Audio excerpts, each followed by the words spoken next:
Hello everyone, my name's Eric Aguilar and I'm going to be talking to you guys about some of the UAV projects that are occurring for medical deliveries in the country of Rwanda.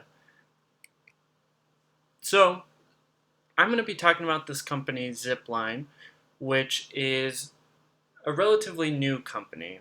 We're going to talk about its mission, the aircraft that you can see in the picture right there, how that aircraft works, the launch, in-flight, delivery process, as well as some of the future uses in the technology and how it's being used today. So, in order to kind of understand what's going on, we're going to talk about the company first, and that's Zipline. So, in 2014, Zipline began in order to make medical related deliveries throughout the country Rwanda. And by doing that, they're able to bring medical supplies, drugs, as well as blood throughout a developing nation.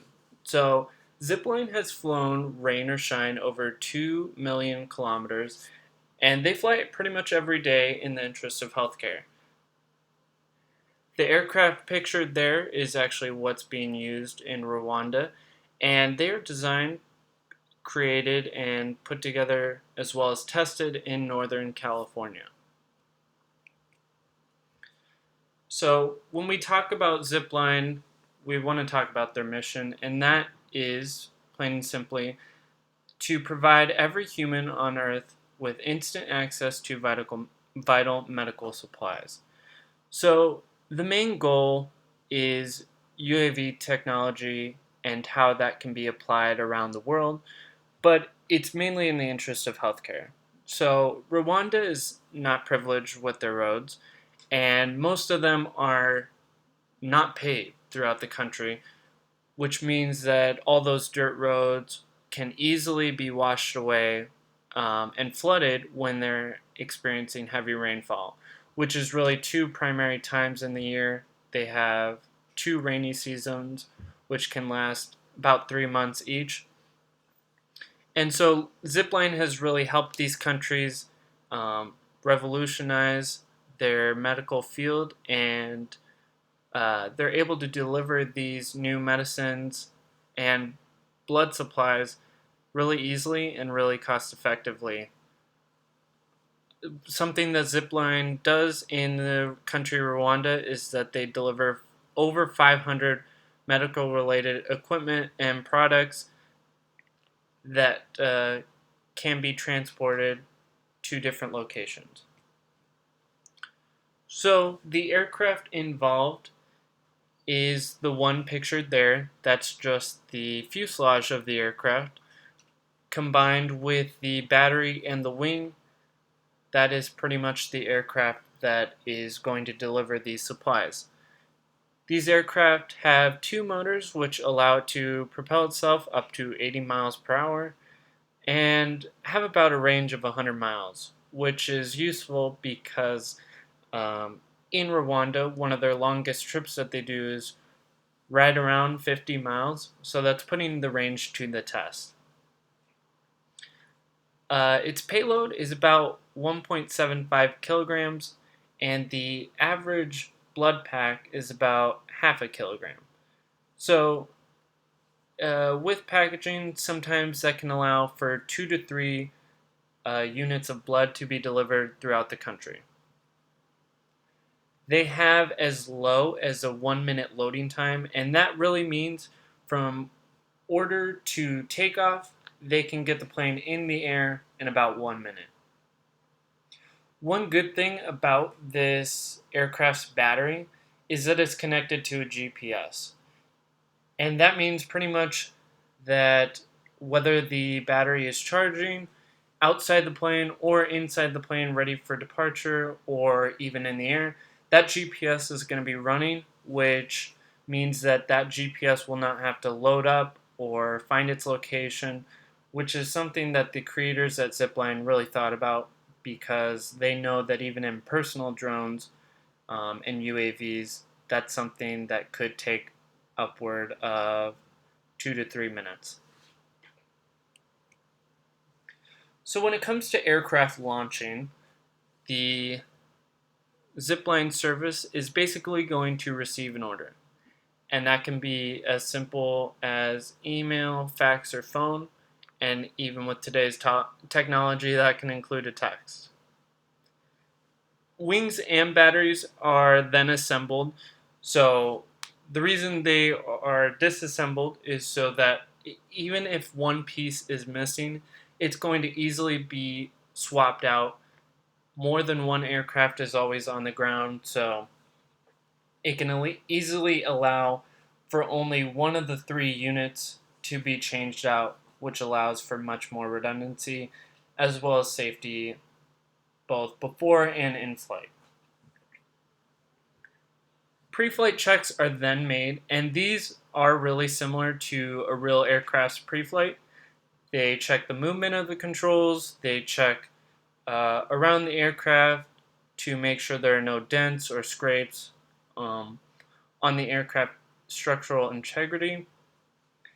And then they actually use a phone with a QR scanner to make sure that all the actuators inside the aircraft are moving and working, as well as a quick test of the propulsion system. After that, the crew nest, which is basically the Zipline ATC equivalent, relays departure with Kigali ATC, and that is the main city in Rwanda. So that crew nest is actually coordinating with ATC to make sure that a departure is okay, and if anything were to not be okay throughout the flight, that flight can actually be canceled midair, and that aircraft will deploy its parachute and will be able to land regardless of the location. And in that launch, in that picture shown there, the launcher can actually get from 0 to 60 miles per hour, that aircraft, in zero point 0.3 seconds. So it uses an electric motor and pulley system that can propel that aircraft really quickly, and I'll show you that now. So there goes the aircraft up into the air. It's flying around. GPS can monitor the aircraft at all times. The package can drop with a parachute so that it's nice and safe. They're cushioned packages so that nothing's going to get damaged along the route of flight.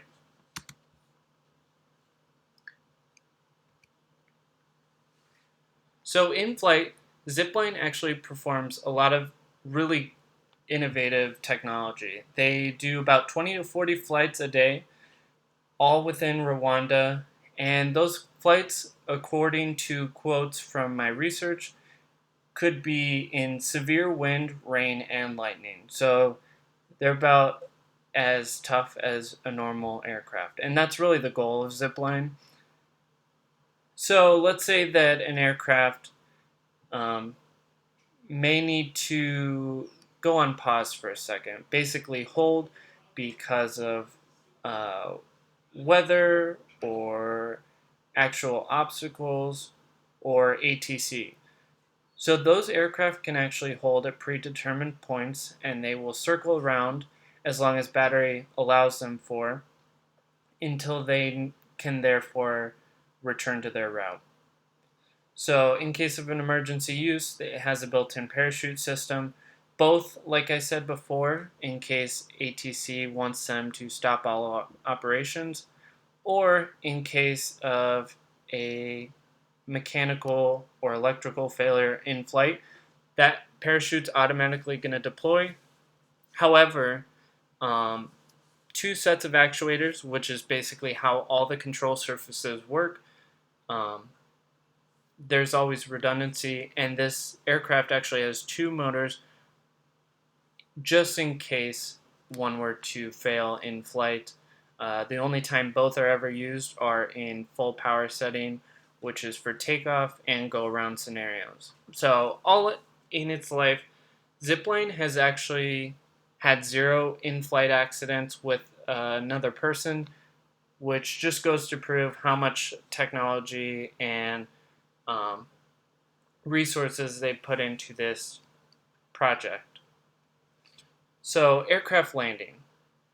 Once the aircraft's basically completed its mission, it's never going to land at a hospital or somewhere where it's delivering a package. It's always going to return to a zipline facility, and usually that is the origin, so that way they can have the same aircraft where it departed from. However, they operate a network of facilities which allow it to basically go beyond its 100-mile range. So when it comes into land, it has a carbon fiber hook on the tail section, and that's out there permanently, but it will come in contact with pretty much a line that's very similar to an aircraft carrier. So in that picture right there, it will pretty much fly in a level condition, and those black lines will come up and grab onto that hook, which will then freely swing the aircraft with minimal stress so that it'll kind of swing downward and be ready for zipline workers to take it back for inventory and data collection, because not only are they sending out medicine, blood, supplies, they're also taking in data from all these flights so that future countries, future operators can actually get intel and analyze some of the things that that zipline aircraft is going through. So, just like real flying, these aircraft actually do every once in a while go around, and the system will actually automatically go around if needed with full power. So I'm going to show you here kind of the landing system that occurs. So we'll see the plane comes in, those wiring go up, and that aircraft dangles. And then this is the go around, so it didn't catch the line, so that aircraft puts on full power and executes a go around, which is really cool. The potential uses of zipline really are vast. The technology is being developed in developing nations because their regulations aren't as high and as the U.S. So really, we're going to get this technology tested in areas where there's not densely populated areas, which therefore will make humans more comfortable as soon as it's developed enough to come into places like Europe, the United States, and so on. So this technology can be really used and applied in natural disasters. So the main reason zipline exists is because of the lack of roads in Uganda or Rwanda. But natural disasters can take out roads so easily, especially with hurricanes and tornadoes or things like that. That zipline aircraft can actually be used pretty well in the future, and they allow for more centralization in companies. So medical supplies can all be kind of co-located in one area and then be shipped out by these aircraft. So another great resource to Zipline and people around the world is that they can help keep quarantine villages and locations on their own. So these aircraft can drop off supplies, especially in the developing continent of Africa. Supplies can be dropped off when outbreaks occur, and therefore can allow people to stay in one place without spreading that disease. One thing that Zipline has worked towards is a expansion into the neighboring nation of Ghana, and they look forward to doing that countries around the world so that they can bring that same mission around the world. So it's as easy as having one shipping container worth of stuff. They will have the launcher, the equipment needed, aircraft batteries, as well as a crew nest. So even in the event of a natural disaster, like I was saying earlier, Zipline can set up pretty much remotely around the world, as well as the arrival facility. So that's kind of the conclusion that I came to. Once I heard about the story, even before I took this class, and it really intrigued me. So that's why I kind of brought it up to you guys, and I hope we see further expansion with this project.